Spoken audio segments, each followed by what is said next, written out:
Então, a ideia é trazer algumas possibilidades e discutir o que a gente tem de consenso, o que foge um pouquinho, como que a gente faz aqui no Brasil, discutir a nossa dinâmica também, né? E o que a gente tem de novo em relação ao estado epilético. Bem, epilepsia é algo que a gente atende bastante. Não acho que é só o neurologista, na verdade, o clínico geral atende muito mais que a gente. Nós, neurologistas, ficamos com os refratários, né? Esse é um paciente meu, churro querido, que desde os 7 meses ele tinha crises epiléticas. Então, a gente vê uma crise aqui clássica, em que a gente tem alteração é, orofacial primeiro, né? Focal, e logo depois a gente vai ter uma generalização dessa crise.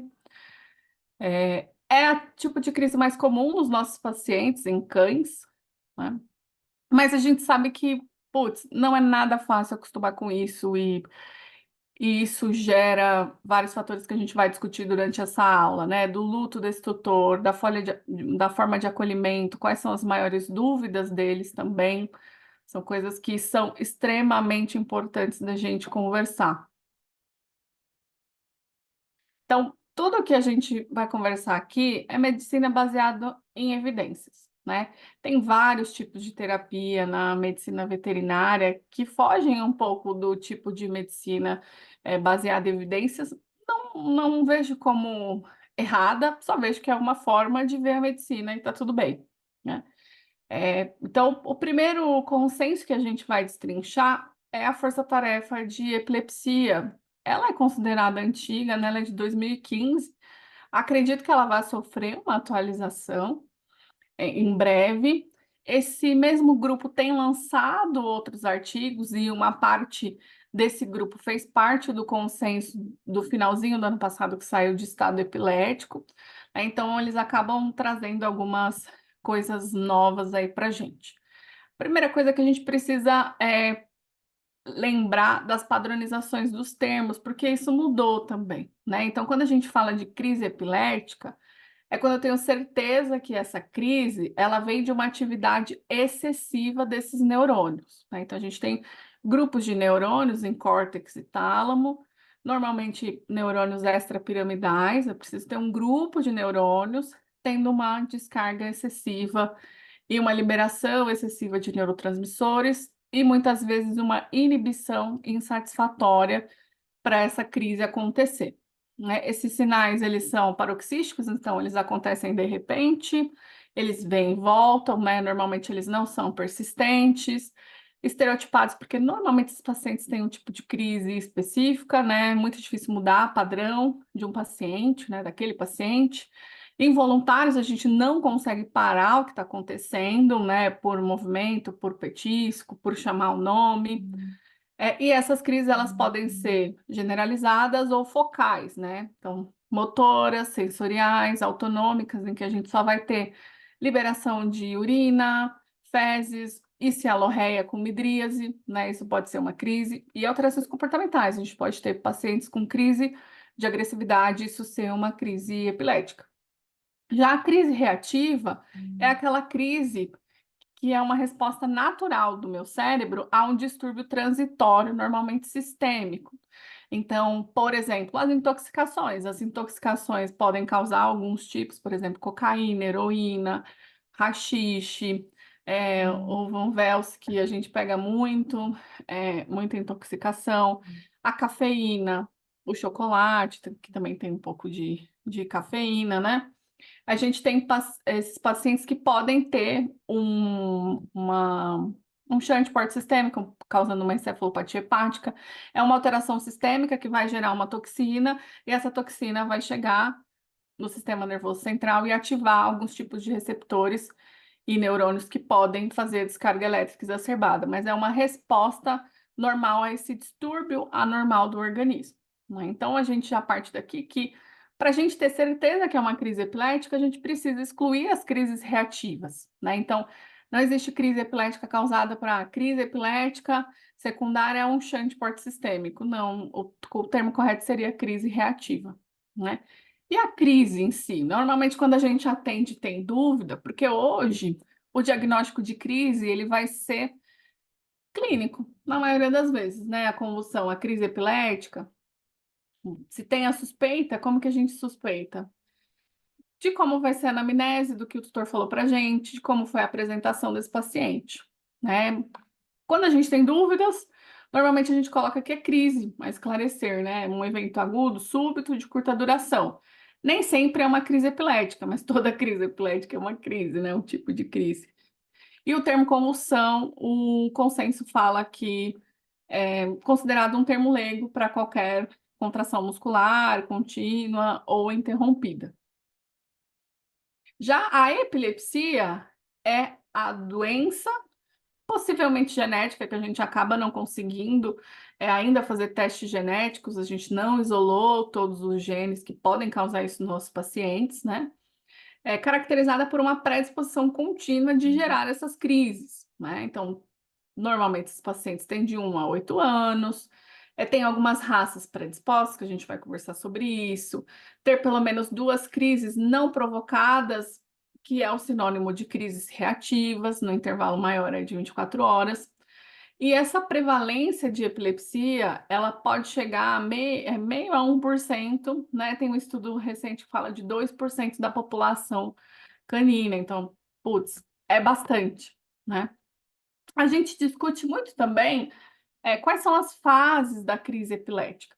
E os nossos pacientes, respaldado pelo consenso, teoricamente teriam só 3. Na medicina humana tem várias outras, tem a aura, tem o pós-ictus stratus, eles têm vários tipos, né? Aqui nós temos, teoricamente, 3. O pródromo, que é a fase pré-convulsão, que a gente pode ter alterações comportamentais, normalmente do paciente procurar o tutor, ficar mais ansioso, vocalizar, ficar andando para lá e para cá. A crise propriamente dita, que é o ictus, e essa descarga elétrica exacerbada, ela gera uma hipóxia e uma falta, principalmente de aporte energético para esses neurônios, em algumas regiões, principalmente, lobo occipital, cerebelo, amígdala e hipocampo, que podem gerar alterações neurológicas pós-convulsão. Então, nossos pacientes podem ter pós-ictus de amaurose, que é cegueira central, isso se resolver, eles falam pelo consenso ideal, assim, que eles consideram até 3 dias, mas podendo chegar até 7 dias para a resolução total de um pós-ictus grave. Isso conta também na terapia, a gente vai discutir sobre isso. Ataxia, né, desequilíbrio, agressividade, ou ficar muito sonolento, ter polifagia, né? Andar em círculos, pressionar a cabeça na parede logo depois da crise, isso tudo pode ser sintomas pós-ictais. Então, só para lembrá-los, quando a gente fala de crises epiléticas, que são geradas aí pelas descargas excessivas de neurônios extrapiramidais, principalmente, a gente só tem esse tipo de neurônio em córtex e tálamo. Então, quando a gente tem um paciente com crise epilética, a gente sabe, se isso não for reativo, que a gente vai ter que fazer diferenciação, que o problema está aqui nessa região. Eu não posso ter crises epiléticas por um problema no cerebelo ou em tronco cefálico. Ah, mas ele pode ter uma crise epilética e head tilt? Sim, porque aí a gente está falando de uma alteração multifocal. O head tilt também só acontece por alteração do vestíbulo coclear ou alteração central, né, na inserção desse nervo craniano. E aí a gente sabe que um problema está aqui e está aqui, né? Ele não teria como ter as duas coisas só por um problema no tronco cefálico ou head tilt por um problema, teoricamente, em córtex e tálamo, na maioria dos casos. E como isso acontece, né? Então, nesse momento, os nossos neurônios, eles estão trabalhando bastante, né? Mas eles trabalham muito mais no sono, né? Eles estão em equilíbrio. Então, tá tendo descarga elétrica, porque um neurônio se comunica com o outro dessa forma, né? E para essa descarga elétrica acontecer, eu tenho que ter um limiar de potencial de ação. Então, lembra da diferença de sódio e potássio, extracelular e intracelular, essa diferença vai chegar a -70 e a partir disso eu vou ter a descarga elétrica acontecendo. Então, uma reação química que vai gerar nessa célula uma descarga elétrica. Essa descarga elétrica ela pode ativar liberação de neurotransmissores excitatórios ou inibitórios e vice-versa, pode inibir também. Então, a gente tem um equilíbrio. Na crise epilética, eu tenho um grupo de neurônios que está causando uma descarga elétrica exacerbada que não consegue ser inibida, né? Então, isso vai depender de canais iônicos, voltagem independentes, de ligantes, e é onde hoje a gente tenta trabalhar quando a gente pensa na terapia, né? Então, eu tenho um paciente refratário e ele toma Gardenal e a dose do Gardenal, do fenobarbital sérico já está super alta. O que eu posso fazer em relação a isso? Eu preciso avaliar, putz, eu não posso aumentar mais o Gardenal, eu preciso pensar em outro tipo de terapia que vai ativar ou inibir, principalmente inibir, é, transmissores e receptores ou ligantes específicos diferentes do mecanismo do Gardenal. E o exame neurológico, né? Para que ele serve? Na verdade, o exame neurológico ele é de extrema importância, o consenso fala para a gente diferenciar e sempre fazer o exame neurológico após e o exame entre uma crise e outra, né, com o paciente bem, para a gente tentar diferenciar. O que é esperado de um exame neurológico de um paciente que é epilético e não tem uma lesão estrutural? O exame neurológico normal ou tendendo a leves alterações dos dois lados, se for por uma alteração proprioceptiva, tomando uso de medicamentos, uma dose mais alta, esse tipo de coisa. Se eu tenho alteração em outras regiões do cérebro, para pensar em lesões multifocais, e se eu tenho lateralização, se eu tenho nas provas posturais, que a gente é, joga a gravidade do corpo do paciente, vê como a patinha responde e compara com o outro lado, se isso tem alteração, porque isso normalmente é o maior indício que a gente tem de alteração estrutural cerebral, e aí a gente vai precisar pensar em lesões estruturais que causam crise epilética estrutural. Então, um tumor causando um foco epilético e alteração no exame neurológico, por exemplo. O que pode causar convulsão? Crise epilética e crise reativa. AVCs podem causar? Podem, não é o mais comum. Os AVCs tendem a ter uma predisposição maior para cerebelo e tronco encefálico pelos estudos. Inflamatório infeccioso, meningoencefalites, se a gente atende raças que não têm predisposição para epilepsia, é um dos principais diagnósticos diferenciais. No Pug, no Yorkshire, eles podem começar só com crise, né, epilética, de sintoma por uma meningoencefalite. Infelizmente, no Brasil, a gente tem que falar de todas as doenças infecciosas. Sinomose sempre vai entrar na triagem do neurologista. Toxoplasmose, neóspora.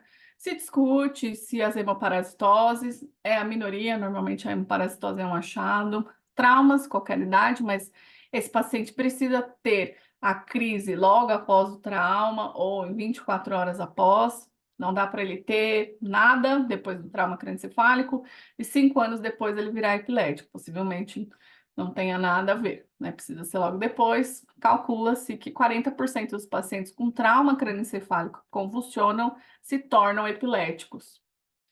Anomalias, malformações, e aí a gente pensa nas partes metabólicas também, como shunt, mas principalmente em hidrocefalia, lisencefalia, todas essas malformações metabólicas, uremia, encefalopatias, hiperlipidemias, mas a hiperlipidemia, ela, pelos poucos estudos que a gente tem, a gente vai ter muito mais alterações causadas por alteração vascular secundária à hiperlipidemia do que a hiperlipidemia propriamente dita. Mas a gente tem pouquíssimos relatos de caso, nenhum levantamento. As idiopáticas, e aqui entra a epilepsia idiopática, porque a gente não consegue ainda fazer testes genéticos específicos, nada disso, mas a gente já nota que a gente precisa excluir todas aquelas outras possibilidades para chegar na idiopática. Neoplásicas, hoje no cachorro mais velho é a causa mais comum e no gato mais velho é a causa mais comum. As degenerativas, paciente com demência, síndrome cognitiva, pode ter crise? Pelo consenso e pelos estudos, eles acreditam que não. Nosso paciente não tende a ter crises secundárias a um processo degenerativo, tá? Mas isso, acho que em breve a gente vai ter algumas coisas, porque a gente coloca todas as demências num grupo só e atualmente a gente vê que a gente tem perfis de demências diferentes, até em imagem, né? Ressonâncias totalmente diferentes desses pacientes mais senis. O nosso gráfico, né, sempre indicado para a gente pensar em diagnósticos diferenciais, como começou, se está piorando, se oscila sintoma. Lembrar que no shunt porte-sistêmico na encefalopatia hepática, menos de 15% vão ter crises reativas, né? A maioria dos sintomas vão ser prosencefálicos. Então, a gente precisa também lembrar de como é o caráter daquelas doenças para pensar se isso se encaixa ou não, né? E voltando para a epilepsia, qual que é a patofisiologia, né? A gente usa a causa de epilepsia idiopática, possivelmente genética, genética e desconhecida, né? A gente ainda não tem esses. Já temos alguns levantamentos? Temos, né? Então, no Lagoto Romanolo, a gente já tem um gene que predispõe, no pastor alemão, no Rodésia, num tipo de epilepsia mioclônica, que tem uma apresentação que parece mioclonia. Láfora, né, em Dachshund e Beagle recentemente, né? Aqui no Brasil a gente já tem alguns casos. E tem um gene aí que parece aumentar o risco do paciente ter epilepsia idiopática. Então, a gente já tem alguns levantamentos, mas a gente ainda não tem para todos, e a gente já sabe, por exemplo, que o Border Collie tem fator de refratariedade genética para o Gardenal, né? Normalmente são cachorros de difícil controle de crise, Beagle, né? Então, tem muita coisa que está saindo, muitos estudos com microbiota também, né? E a gente precisa treinar. Nem sempre é tão visível o tipo de crise, né? Esse paciente, por exemplo, ele estava com a queixa principal de que ele estava com infecção urinária ou síndrome de Pandora, né? E quando a tutora mostrou o vídeo, a reclamação é que ele fazia xixi fora do lugar. Mas ele não tem dificuldade para fazer xixi, ele está com uma crise autonômica, né? Ele tem midríase, ele tem cialorreia e ele urina, né? Mas a gente não nota a dificuldade, ele faz uma poça grandona. E logo depois que essa crise passa, ele comia em todos os potinhos. Esse é o Oreo, ele é um paciente meio epilético, né? A gente tem pego epilepsia, a gente pode ter crises focais muito discretas, né? Começava assim, depois generalizava, mas notem que nem sempre é aquele mastigar, né? Clássico. A gente pode ter, isso é raro, mas a gente pode ter crises de andar em círculo, repentinas e episódicas. O caça-mosca, quando não tem a mosca. Aqui a gente vai precisar pensar em vários diagnósticos diferenciais, principalmente gástricos, a gente precisa triar. Tem um estudo que mostra que 60% desses cães melhoram com tratamento para doença gástrica, mas 40% não. E as crises de agressividade.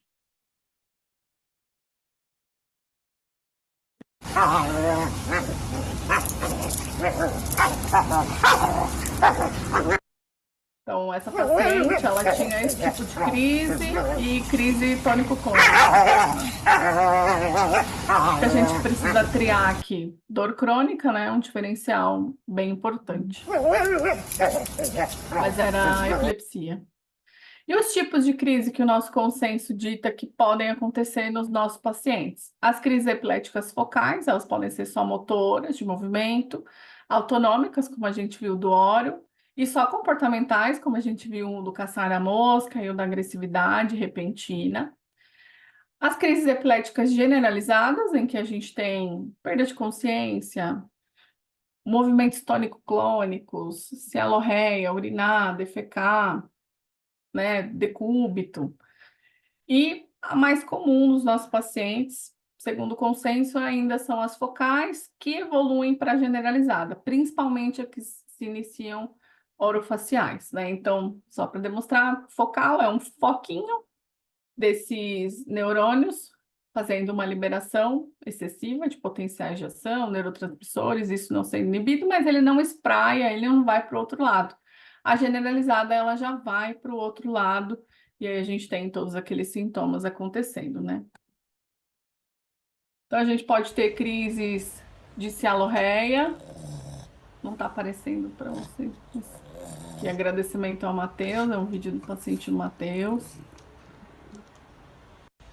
Né? E nem sempre isso é tão fácil assim. Será que isso é todo? Toda vez que a gente vê esse tipo de vídeo, vídeos ajudam muito a neurologia, evoluíram, ajudaram muito a evolução da neurologia. A gente sempre fala para o tutor nos auxiliar em relação a isso. Se for gravar, grava fácil, que vai trazer muita informação. Normalmente a gente tem movimento orofacial, a gente vê midríase, né? A gente vê o comportamento do paciente. Aqui a gente precisa triar vários fatores, né? A gente precisa triar é, se está nauseado, se tem esofagite, tá na parte gástrica. Crises orofaciais nos gatos são as mais comuns e quando a gente faz eletroencefalo, tá nos dois hemisférios de descarga elétrica exacerbada, né? Então notem que a gente tem movimento bem discreto e uma midríase importante. Crises focais, motoras.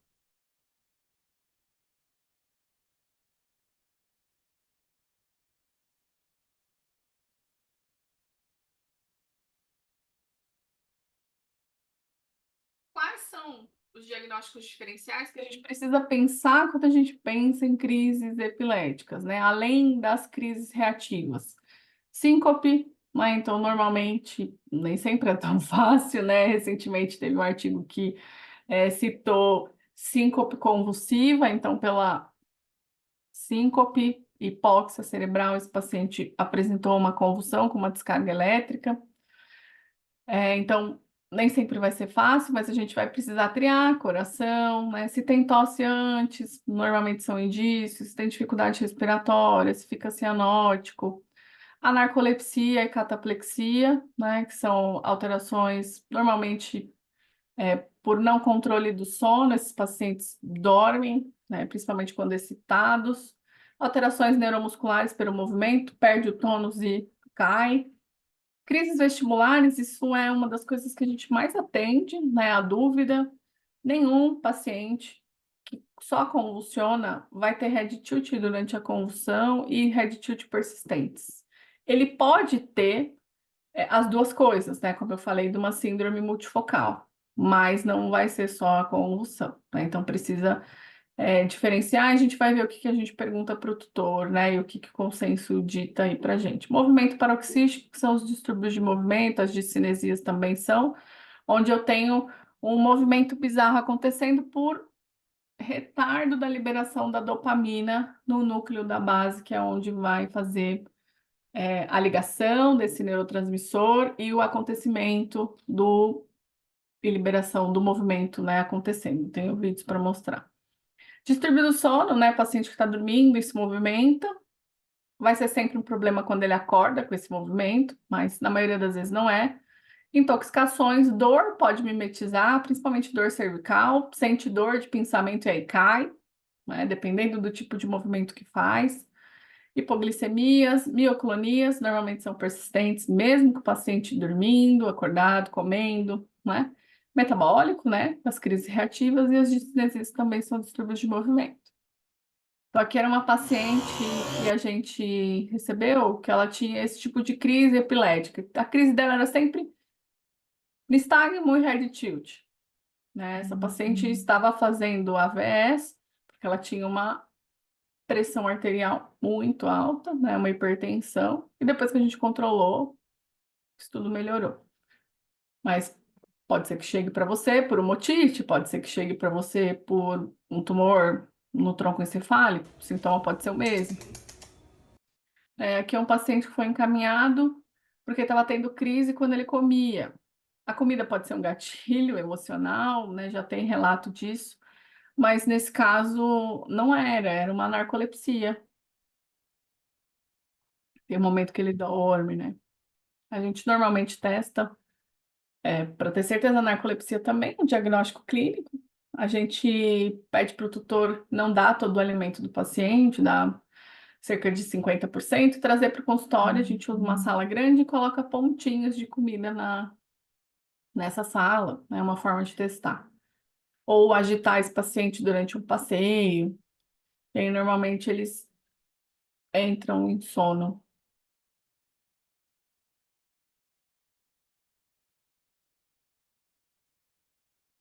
Aí a gente vê ele dormindo aos pouquinhos.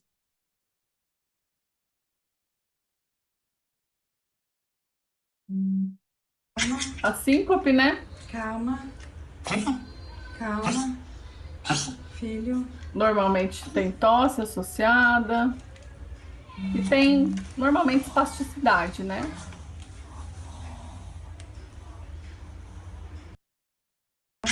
Mas não são todos. E a gente tem as coisinhas que vêm como crise pra gente. Eu adoro atender bulldog, né? Mas isso é uma crise, isso não é? A gente teve um congresso, que teve uma palestra só sobre apresentação comportamental diferenciada de bulldogs, né? É muito comum eles tentarem coçar a dobrinha do rabo ou estarem com infecção na glândula anal ou vaginite e fazerem esse tipo de movimento e tem vários relatos já. Mas o principal diagnóstico diferencial aqui vai ser processo alérgico, vai ser dermatite em algumas regiões específicas. As crises de agressividade também acontecem em gatos. Essa era uma gatinha bem boazinha e quando Que ela foi, bebê? tinha crise, ela Não. ficava tipo uma Você tava febre. boazinha. Eu peguei você no colo, para.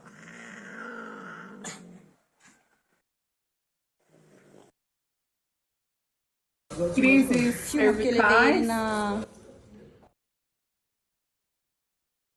Esse paciente, ele tinha, dependendo do movimento que ele fazia, ele ficava espástico e tremendo.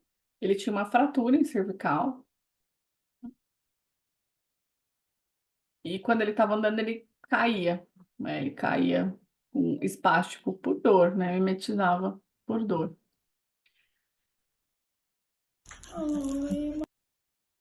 Que é um paciente com uma discinesia, um distúrbio de movimento. Agradecimento aí para Felipe Moya. Então, normalmente, quando a gente tem distúrbio de movimento, o que faz a gente diferenciar, né, é que normalmente não tem acometimento de face, eles estão com a consciência normal, mas o movimento vem bizarro ou não vem, mas eles sempre tentam se movimentar. Isso pode durar horas, enfim. Mas a gente só, o consenso sobre isso veio em 2021, né, que existe, que formas, estamos entendendo ainda como funciona, como a gente trata, o que responde, o que não responde. Normalmente tem um caráter benigno, é, mas a gente tem muito paciente que era tratado como crise focal, e hoje a gente sabe que é um distúrbio de movimento, possivelmente, né? Então, a neurologia também tem evoluído e a gente também tem aprendido muito, e isso só é possível com vídeos, porque os tutores quando eles começam a descrever, muitas vezes, né? Aqui é um caçar de mosca bem grande, que também era um problema gástrico, pós-quimioterapia.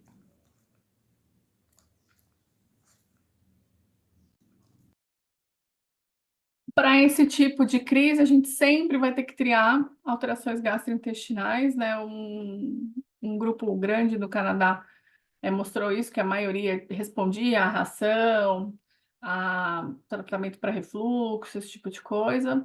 E os pacientes que não respondiam, né?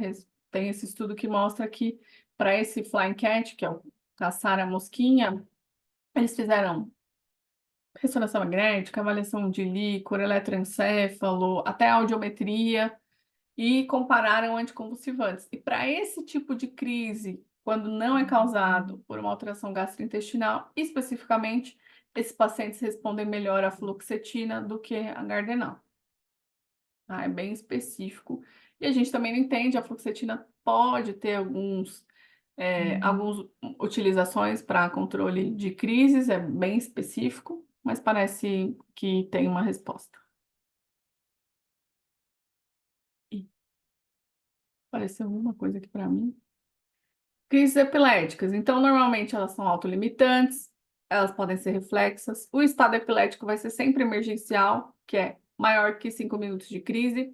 Acima de 30 minutos, a gente tem estudo que mostra que a gente pode ter sequelas irreversíveis, tá? 5 minutos, a gente pode ter problemas sérios também? Sim. A gente sabe que quanto mais crise esse paciente tem no dia, ou mais tempo de convulsão, mais difícil vai ser controlar essas crises, né?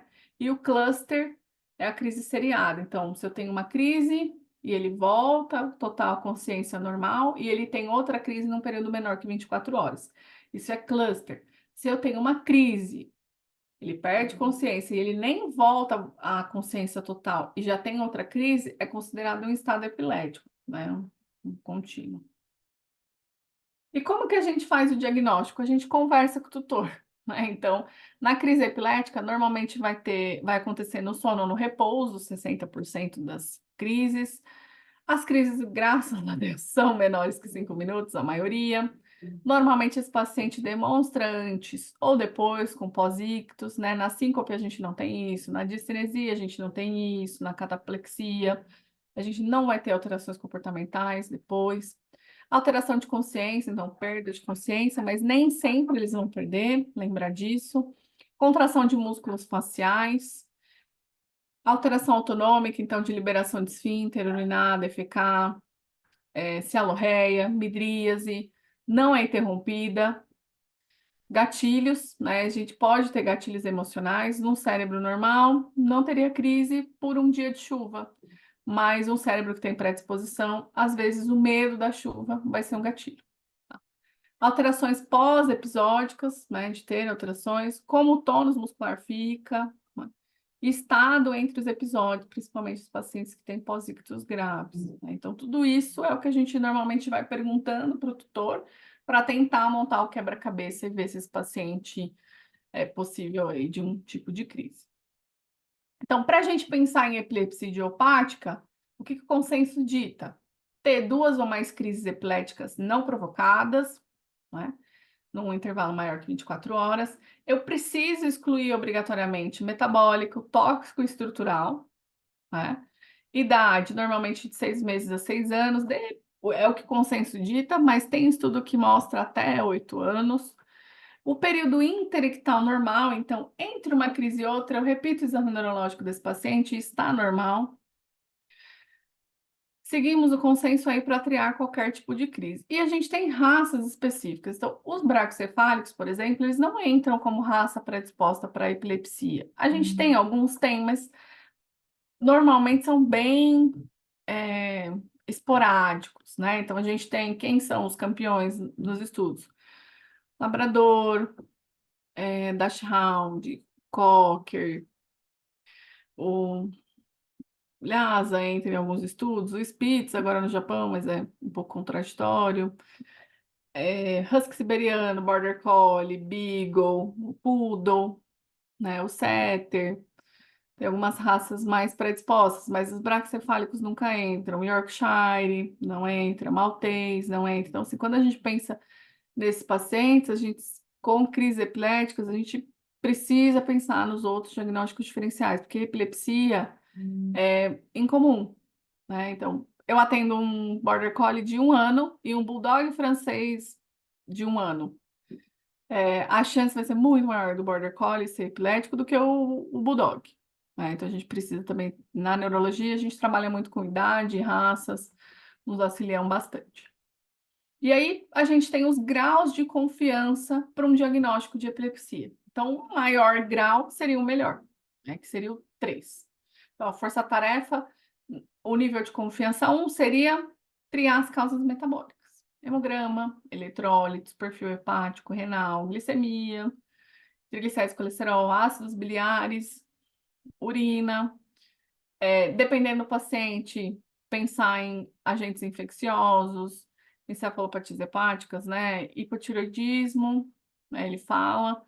insulinoma, se tiver hipoglicemia, então, baseado nisso, dependendo, pensar em outros exames específicos para diagnóstico de causas de crises reativas.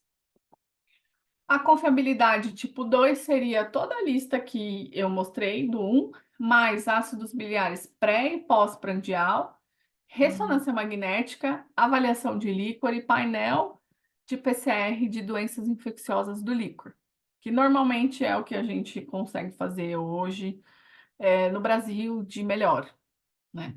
E o nível 3 seria tudo isso, mais identificação de anormalidade no eletroencéfalo, né? Então, é um exame que a gente coloca os eletrodos para captar essas ondas bizarras cerebrais epiléticas, né? Epiteliformes, que a gente fala. Mas esse paciente precisa ser sedado, ele precisa normalmente ter uma crise para nos auxiliar. Claro que, mesmo não tendo crise, ele pode ter ondas bizarras, mas não é em todos os pacientes, né? Então, em 60% das vezes, na eletroencefalo, a gente só vai conseguir avaliar ondas bizarras se ele tiver crise. E atualmente, poucos lugares fazem eletroencefalo. Aqui é um exemplo, né? Esse é um aparelho nosso que a gente divide com vários neurologistas, porque a gente gosta de treinar algumas possibilidades, né, terapêuticas baseadas aí em diagnóstico.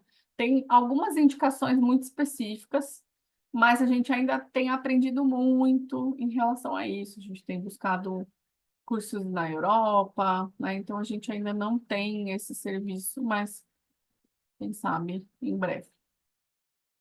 A ressonância magnética, vocês viram que a força-tarefa dita que seria ideal para todos os pacientes. A gente sabe que nem sempre é possível para todos os pacientes, né? Tem paciente que não pode ser anestesiado, né? Tem paciente que o tutor não dá essa entrada para a possibilidade de, né? E aí eu indico encaminhar para o neurologista, porque normalmente a gente conversa bem com eles.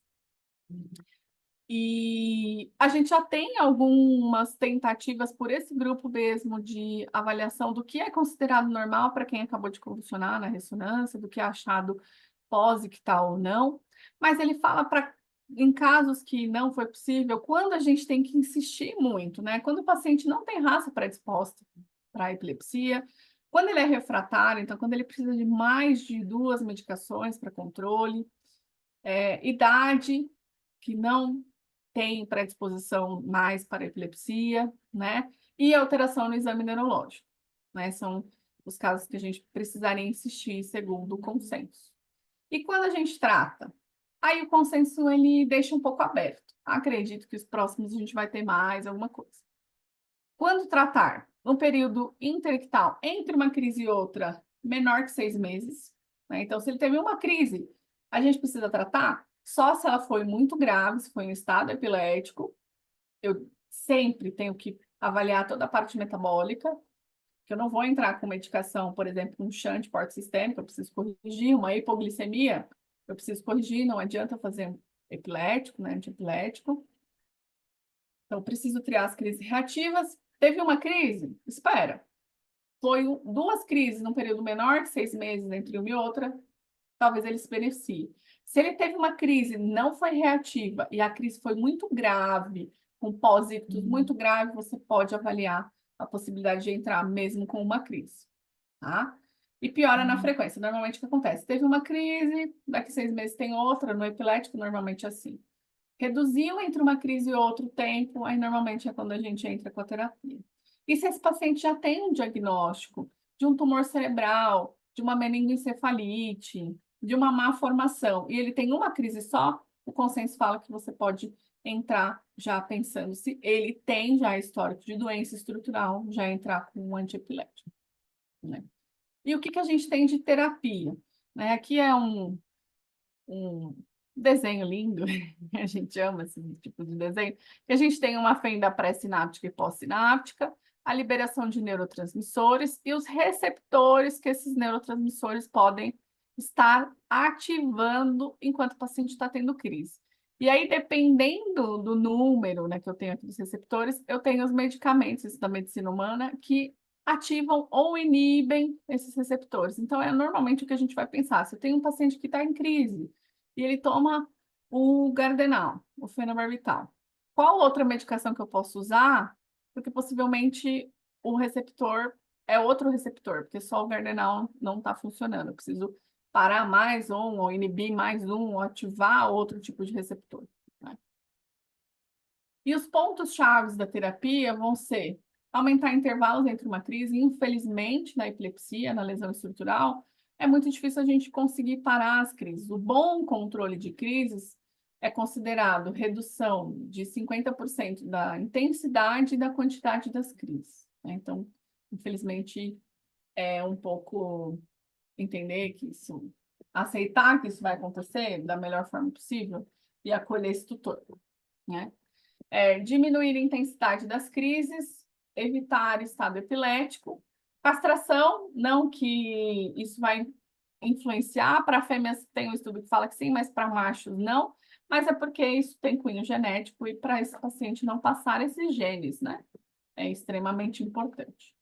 Resposta ao tratamento, temos 3 perfis de pacientes, isso tanto na medicina humana como na veterinária. 50% respondem bem ao Gardenal, né, que é a monoterapia para qualquer lugar do mundo, se não for um problema reativo, lembra disso.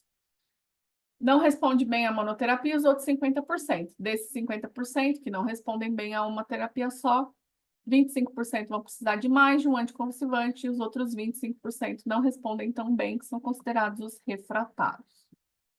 Aqui o mesmo grupo do consenso, ele pegou todos os estudos que a gente tem, sistemáticos, e colocou numa pirâmide do que a gente tem de validação de estudos, medicina baseada em evidências. Quais seriam os anticonvulsivantes para cão? Primeira escolha, fenobarbital ou imeptoína, que a gente não tem no Brasil. Então, seria o fenobarbital.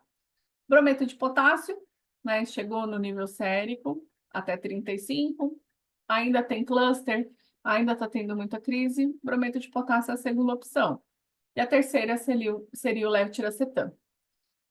O Zonegran, que é a ozonizamida, a gente também ainda não tem no Brasil, que seria a nossa quarta escolha, então a gente acaba usando Elicita, topiramato, gabapentina, mas que não tem tanto estudo e tanta evidência.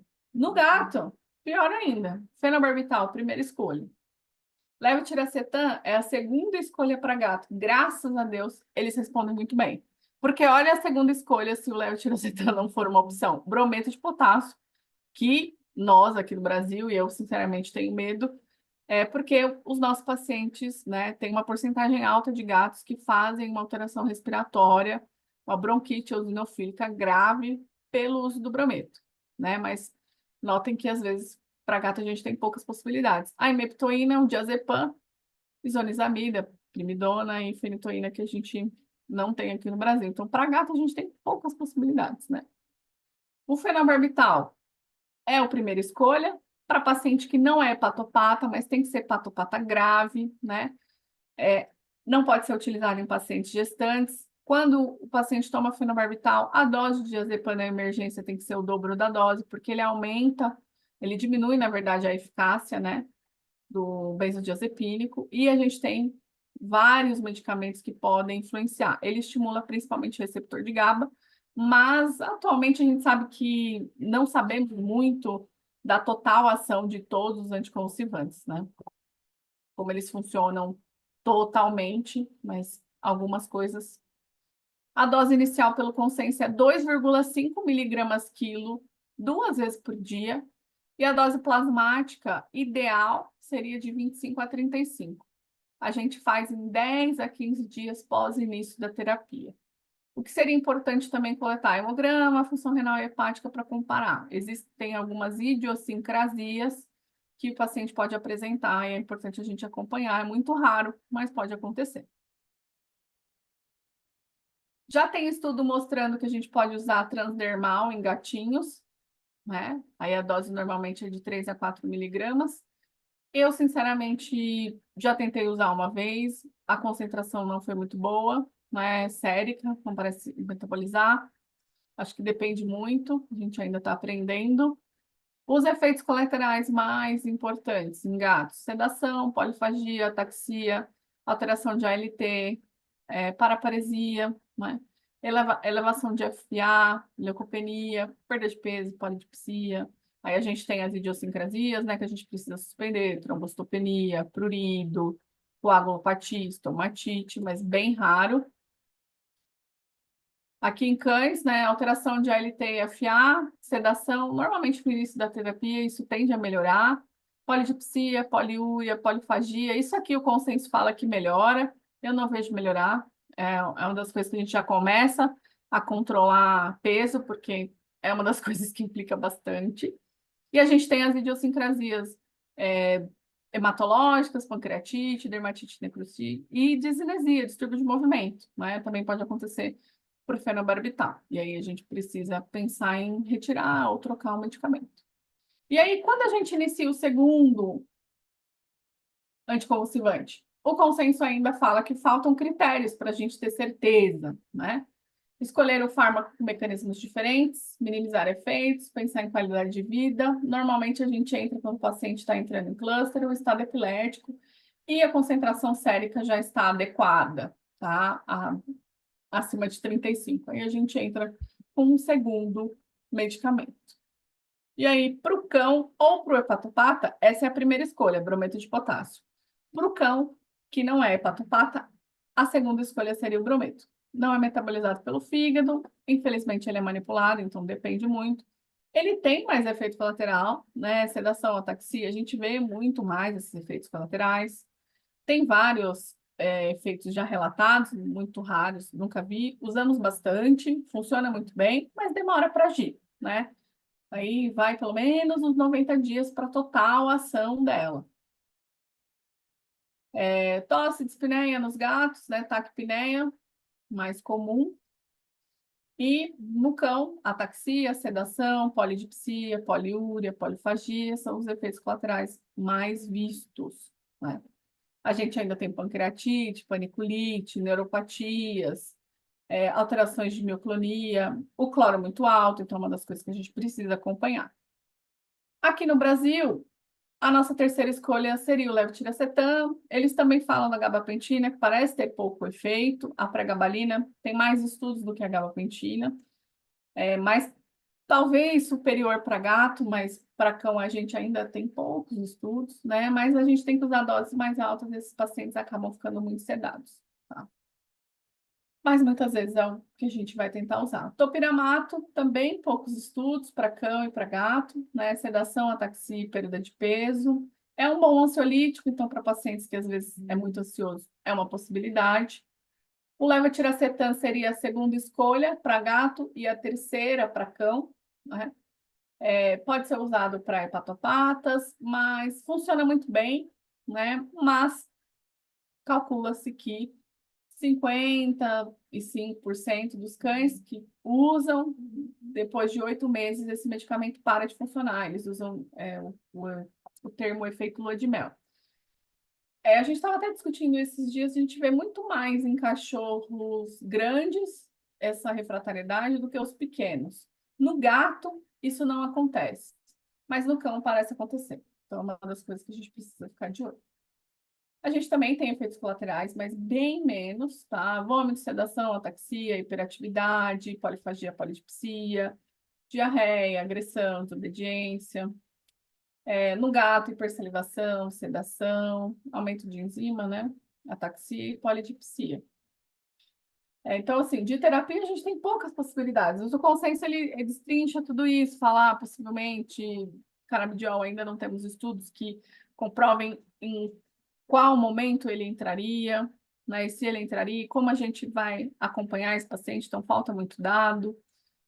Aqui é uma avaliação de gatilho por estresse, né? Em que a gente tem avaliando os pacientes que são epiléticos, o que gerou crises nesse paciente, que acontecia até um dia antes ou no dia, ciclo estral, né? Fêmeas no cio, visitações na casa, lugares que não eram familiares, mudança de rotina, mudança de sono, mudança do ritmo do dia, chuva, vento, mudança de medicamento, medo, né? Então, hoje, um bom neurologista nos pacientes refratários vai atuar nos gatilhos.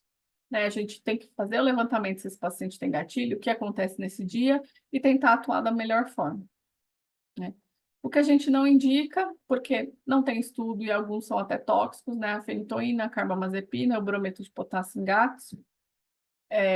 Nunca precisei usar, mas talvez precise um dia, né?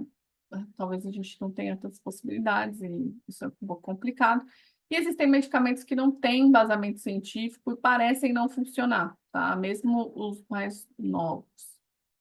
E outros tratamentos que eles citam, né? Estímulo vagal, já tem estudo mostrando massageador, a gente vai ver que isso entra no novo consenso de estado epilético. Dieta cetogênica, cita também como uma possibilidade. Homeopatia não fala, fala de acupuntura, cita, mas a gente vê e já tem estudos mostrando que auxilia. Canabidiol, não sabemos ainda que concentração de THC é adequada por estudos comparando com outros anticonvulsivantes, tá? Atualmente, o que a gente tem é, para os pacientes refratários, talvez valha a pena tentar o canabidiol, tá? Cirurgia, os japoneses já fazem cirurgia para os pacientes refratários e o prognóstico vai depender da causa, né?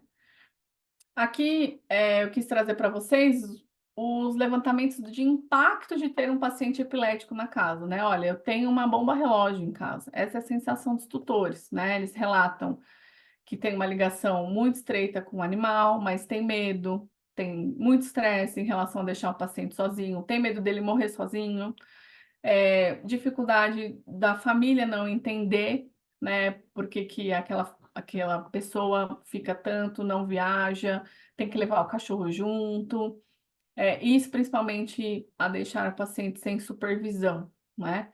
E eles falam aí do auxílio do veterinário, dos grupos de apoio, né, que podem auxiliar.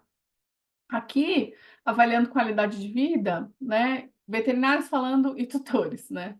Os veterinários falaram que o que precisaria melhorar nos pacientes com epilepsia, o que precisa melhorar é que a gente precisa de mais medicamento. E o tutor queria menos efeitos colaterais nos medicamentos, né? E voltando aqui, a qualidade de vida dos seus cães é de grande importância acima das frequências. Então, o efeito colateral era muito mais visto como ruim do que as crises propriamente ditas. Na medicina humana, a gente sabe que tem uma porcentagem de pessoas que têm morte súbita por epilepsia. Parece que isso acontece nos cães, tá? Mas a gente viu que os pacientes que tendem a ter convulsões em cluster ou estado epilético e são bracocefálicos tendem a ter uma predisposição maior aí à morte súbita na epilepsia. Já tem estudos tentando fazer fenotípico de caracterização por raça, né? Então a gente sabe que o Border Collie, esse estudo fala, são refratários, dificuldade importante em manter qualidade de vida frente aos efeitos colaterais dos medicamentos. É uma coisa que a gente vai precisar começar a atuar, né? E se preocupar. E pensando em perspectivas, pensar aí, talvez fora da casinha, os japoneses já tem 3 relatos aí fazendo avaliação em 3D, achando o foco epilético com eletroencefalo cortical, então faz uma cirurgia, coloca o eletroencefalo, fica 15 dias com esse eletroencefalo, acha o foco, da onde começa, faz uma ressonância 3D, treina isso em neurocirurgia e faz a cirurgia e retira o foco de epilepsia.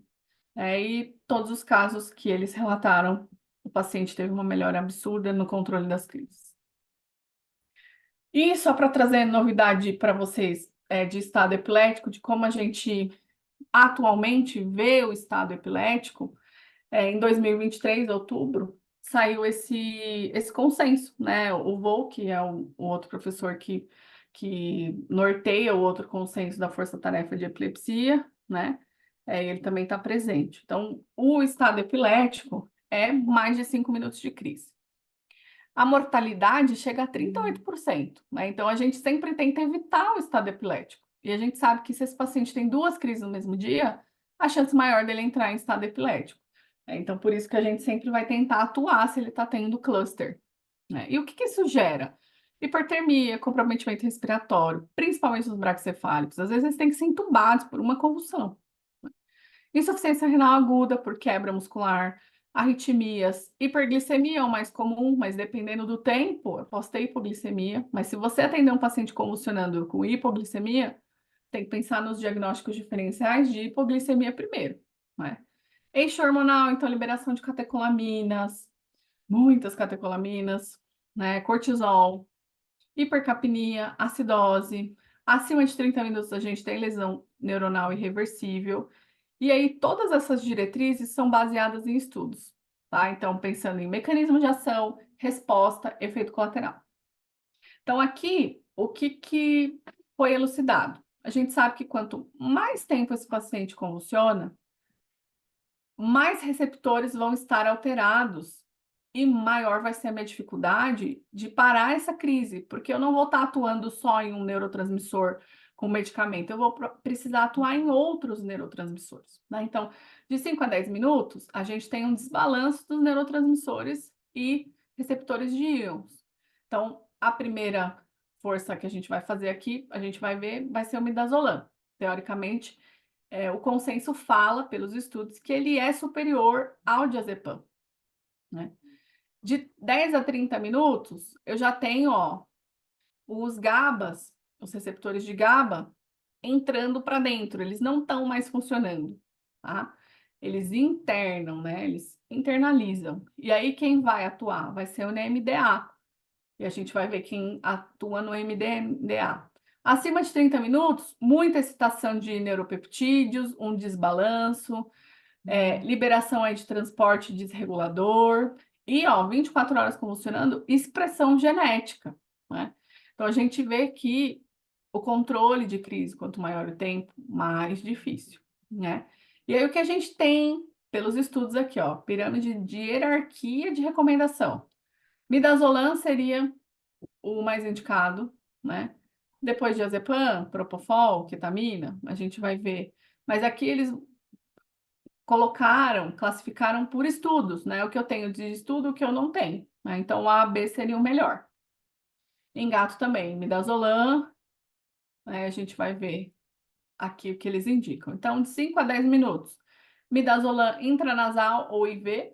Intranasal tem estudo falando que ele pode ser até superior ao IV, mas às vezes é difícil pelo tipo de crise que esse paciente está tendo, mas é uma possibilidade de se você está sozinho, né?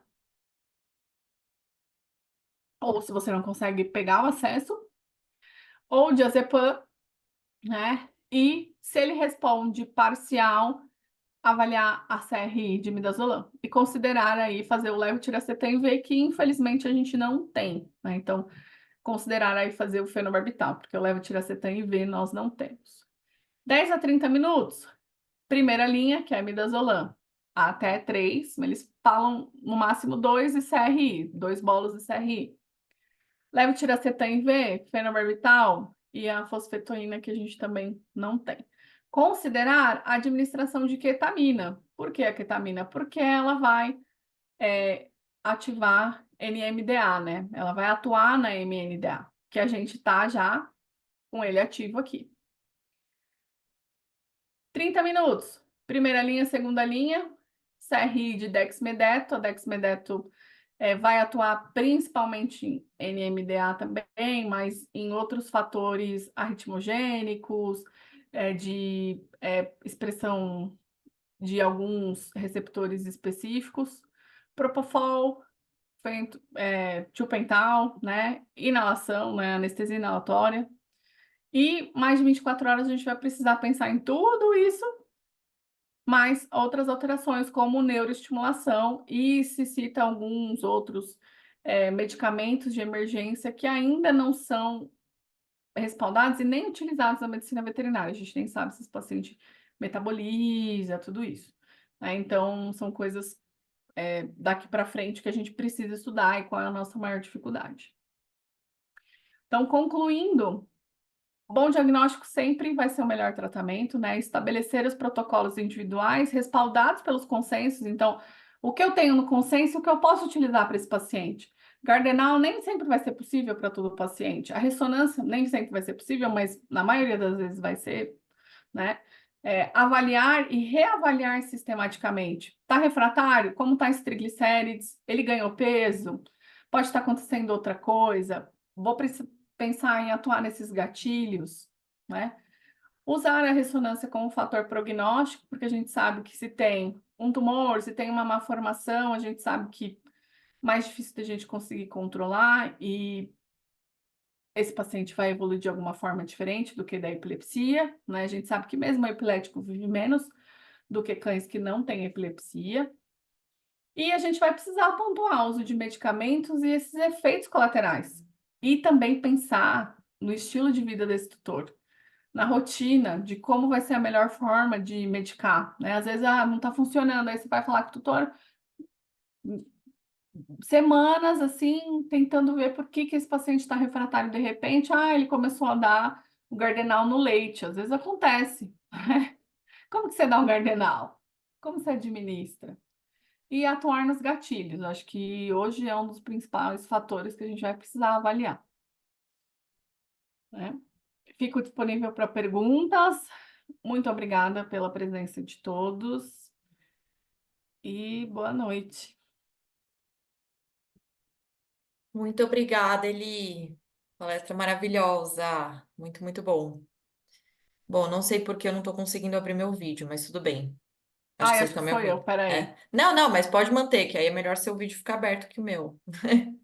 Tá. Pessoal, ninguém tem nenhuma dúvida? Se alguém quiser aproveitar aí a oportunidade, manda aqui no chat que a gente consegue responder ainda. A Andréia Chaib perguntou, e dental? É isso, Andréia? Acho que tem muita. Tem muito. E dental a gente usa muito na medicina, usava, né? E eles usam, fala identar. Você não identou o paciente, né? Que é uma das medicações que eles mais utilizam. Nos nossos pacientes não parece funcionar bem, né? Já tem estudo mostrando, não parece mesmo funcionar. Então, não é uma medicação que a gente utiliza. Entendi, Eli. O Ah, o Rafael site. perguntou. Oi? Não, é que falaram que eu estou compartilhando a tela, acho que é por isso que você não está Ah, que eu não conseguindo. consigo. É, Entendi. Vamos aí, ver peraí. agora. Ah, não tá indo, não. Ó, parei o meu, ver se vai. Eu acho que é um, não sei, acho que é um. É alguma configuração aqui que eu não sei o que que é, mas tá tudo certo. Pode abrir o seu, Eli. Vocês estão me ouvindo, tá tudo certo. É, O Rafael perguntou: Oi, Eli, costuma indicar a mida intranasal? É através da seringa ou tem que ser com o atomizador? Então, eles indicam atomizador, que é aquele que a gente usa na vacina, né? Intranasal. É Uhum. melhor a absorção. Mas eu já usei aquela de 1 ml, dependendo do tamanho do paciente, e funcionou. E tem como comprar no Mercado Livre também, só ele, né? Porque eu falo, nossa, só vem na vacina, eu nem sei onde compra isso, mas eu já comprei no Mercado Livre, só ele dá para usar. Legal. A Daiane perguntou: tem se utilizado o brometo de potássio como monoterapia? Sim, para os hepatopatas é a primeira escolha. Como monoterapia, um brometo de potássio, tem usado sim, é um dos medicamentos, né? Não, não tem, o consenso não fala usar só o brometo, ou usar o levetiracetam. Ou a questão é que o brometo não parece criar refratariedade, né? Não parece parar de funcionar, e o levetiracetam parece que sim. Hoje tem alguns estudos sendo realizados com o uso de levetiracetam, que é o Keppra, só nesses gatilhos. Então, ele sempre convulsiona quando toma banho. Usa o levetiracetam para esses casos. Legal. Uma A Duane pergunta. perguntou: Pode falar. em pacientes epiléticos é contraindicado fazer mais de uma vacina no mesmo dia? Não tem estudo, não tem estudo, mas teoricamente a gente pensa em evitar pela questão imunogênica, né? Mas não tem estudo comprovando. Fala que pode ser um gatilho, mas uma vacina, duas, ele não compara isso. Beleza. A Daiane, que tinha perguntado sobre o brometo de potássio como monoterapia, perguntou sobre o levetiracetam em cães como monoterapia, pelo que eu entendi. Ah, tá. Então, Tem alguns casos que atualmente que a gente tem de artigo que respalda usar só como monoterapia em gato com crises audiogênicas mioclônicas ou cães com crises mioclônicas. Parece que o levetiracetam responde melhor, né, do que o Gardenal, porque é aquele tipo de crise que parece um sustinho. Nesses casos, esses pacientes se beneficiam mais do levetiracetam pelos estudos, mas o consenso não fala para usar como monoterapia, tá? Beleza. A Andrea tá perguntando, ela perguntou, e via retal funciona? Talvez seja o midazolam, não sei. O midazolam e diazepam, né? Tem um estudo muito triste, né? Porque a gente usa muito aqui no Brasil, mas que mostra que é menos de 20% a absorção intrarretal. Né? Então a via É intranasal acaba sendo bem mais interessante, né? melhor, é. E aí o estudo só tem para midazolam intranasal, mas eles falam que você pode tentar o diazepam, tem um relato de caso, enfim, mas Beleza. Outra pergunta aqui: existe uma dose máxima de fenobarbital ou pode ir aumentando a dose de acordo com a necessidade, baseado na concentração sérica? o consenso não respalda isso totalmente, mas teoricamente a dose máxima seria 12 miligramas quilo dia de Gardenal, né? Mas Beleza. se você, às vezes a gente tem paciente com dose mais alta, mas que o fenobarbital sérico não tá tão alto, tá normal. Aí Entendi. você vai precisar avaliar a função hepática, tudo isso. Beleza. Outra pergunta do Rafael: pacientes com muita agitação, vocalização no pós-ictus, ou devido a efeitos colaterais na internação devido a medicamentos, como lidar com isso? Qual a melhor conduta ou protocolo? Teoricamente, depende do paciente, do que você está avaliando. Então, muitas vezes a gente faz. Tem um estudo que fala que o uso de azeprano, uma dose bem baixinha, auxiliou para esses pacientes, né? Tem também, mas é bem baixinha mesmo, que diminuiu a ansiedade desses pacientes em âmbito de internação. Mas tem estudo que fala que o azeprano muda o estado emocional, né? Então, é um pouco difícil. O que eu normalmente utilizo? Trazodona, se está muito excitado, né? Ou doses menores de benzodiazepínico. Beleza. A Duane perguntou: há diferença em prognóstico de animais que têm crises generalizadas e cães que têm mais crises focais? Não tem esse estudo, Duane, e é uma pergunta bem importante, porque a gente acaba não tratando, às vezes, a focal como a gente deveria. A focal persistente, ela tem que ser tratada como uma crise generalizada. Ela é emergencial, né? Então, e provavelmente ela vai virar uma generalizada. E, infelizmente, tem paciente, quando a gente coloca um eletroencefalo, a gente vê que a demonstração está parecendo focal, como naquela gatinha, mas o eletroencefalo ele é generalizado, né? Então a gente precisa atuar e tem, não quero dar tilt na cabeça de vocês, mas tem pacientes que têm crises epiléticas não convulsivas, então ele não está apresentando nenhum sintoma, mas ele está tendo convulsão. Então, por isso que o consenso de estado epilético fala da importância da monitorização com BIS, que é um monitor para atividade elétrica cerebral, ou eletroencefalo nesses pacientes. Legal, Eli, muito, muito bom. Bom, acho que a gente encerrou aqui as dúvidas. Obrigada pela palestra, foi incrível, muito boa mesmo. O pessoal elogiando aqui no chat também. Para quem participou, depois a gente vai disponibilizar a gravação pelo nosso aplicativo, tá? Do Vet We Care. E, bom, Eli, é isso. Obrigada pela presença. E eu só queria aproveitar para anunciar os ganhadores do sorteio, que enquanto estava rolando a palestra, a gente fez o sorteio aqui. A gente vai sortear uma areia da Viva Verde, quem ganhou foi a Adriana Saiga, e das rações da Royal Canin. A Cirlei Rodrigues e a Andrea Chaib ganharam. A gente vai entrar em contato com vocês depois por WhatsApp para a gente combinar essa entrega, tá bom? Desses brindes. Acho que é isso. Eli, quer falar mais alguma coisa? Não, só queria agradecer, lembrar todo mundo que a gente tem o serviço de neurologia, agradecer meus colegas, tem um monte de neurologista do PetCare aqui online. Queria agradecer, a gente tem atendimento aí quase todos os dias no PetCare, em caso de emergência também, então se vocês precisarem, entrem em contato com a promotora, que elas entram em contato com a gente também, tá bom? Para a gente ajudar aí nessas emergências. Perfeito, Eli. Pessoal, Obrigada, até muito mais. obrigada. Obrigada pela presença de todos. Uma ótima noite.